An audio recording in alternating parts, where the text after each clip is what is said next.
So the first question is: is it allowed to read Tehillim, have a leather alligator leather covering, right? That's the most expensive, right?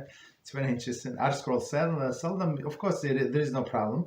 There is the only prohibition with non-kosher animals is to eat them, right? Or even to intake as a medicine, right? As we said, like pills or something. But to